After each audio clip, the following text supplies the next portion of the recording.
மீண்டும் சொல்லுகிறார், இன்றைக்கு மத்தியிலே ஆளுகின்றவர்கள் இன்றைக்கு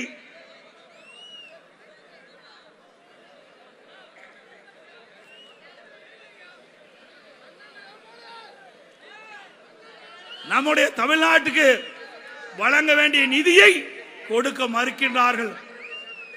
மத்திய அரசுக்கு வேண்டுகோள் வைக்கின்றோம், தமிழ்நாட்டு மக்களை பாருங்கள், எங்கே ஆட்சி செய்கிறவர்களை பற்றி கவலைப்படாதீர்கள். தமிழ்நாட்டு மக்களை பாருங்கள். இன்றைக்கு கல்வியிலே சிறந்த மாநிலம் தமிழ்நாடு. அப்படிப்பட்ட தமிழ்நாட்டு மக்கள் கல்வியிலே மேலும் ஏற்றம் பெற, கல்வி வளர்ச்சி பெற, இளைஞர்கள் அதிக அளவிலே கல்வி கற்க இன்றைக்கு அடித்தளமாக அமைத்துக் கொடுத்த அதிமுக அரசாங்கம் இன்றைக்கு மத்தியில் இருக்கின்றவர்கள் இன்றைக்கு புதிய தேசிய கல்விக் கொள்கையை கடைபிடித்தால்தான் மத்தியிலே இருந்து தமிழகத்திற்கு தர வேண்டிய நிதியை ஒதுக்கப்படும் என்று சொல்வது சரியல்ல. மும்மொழி கொள்கையை ஏற்க வேண்டும் என்று கேட்பது, நிர்பந்தப்படுத்துவது சரியல்ல. மத்திய அரசாங்கம்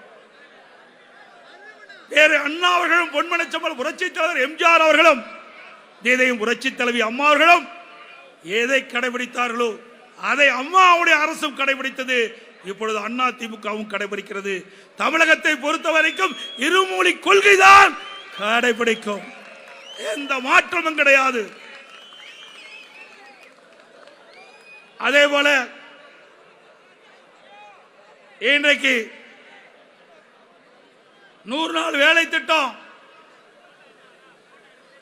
அந்த 100 நாள் வேலை திட்டத்திற்கு ஒதுக்கப்படுகின்ற நிதி 2112 கோடி வரவில்லை என்று இன்றைய முதலமைச்சர் குறிப்பிடுகின்றார். இதை கேட்க வேண்டிய இடம் மத்தியிலே, இதற்கு வாதாட வேண்டிய இடம் நாடாளுமன்றத்திலே. அங்கே அழுத்த கொடுங்கள். 39 நாடாளுமன்ற உறுப்பினர்களுக்கு தேர்ந்தெடுத்து கொடுத்திருக்கிறார்களோ தமிழக மக்கள், தமிழக மக்களுக்கு கிடைக்க வேண்டிய நிதியை நாடாளுமன்றத்தில் அழுத்தம் கொடுங்கள், நிதியை பெறுங்கள். அதை விட்டுவிட்டு எங்களுக்கு நிதி கொடுக்கலை, நிதி கொடுக்கவில்லை என்று சாக்கு போக்கு சொல்லி அந்த ஏழை மக்களை வாட்டி வதைக்காதீர்கள்.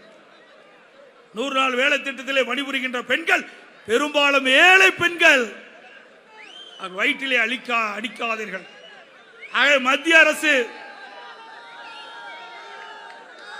இந்த 100 நாள் வேலை திட்டத்திற்கு கிடைக்க வேண்டிய நிலுவைத் தொகையை உடனடியாக தமிழ்நாடு அரசுக்கு வழங்கப்பட வேண்டும்.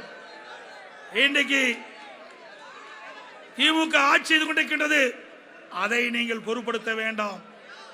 ஏழைகள் பாதிக்கப்படுகிறார்கள், அதை எண்ணி பார்த்து அந்த 100 நாள் வேலை திட்டத்தில் பணிபுரிந்த அந்த பெண் ஊழியர்களுக்கு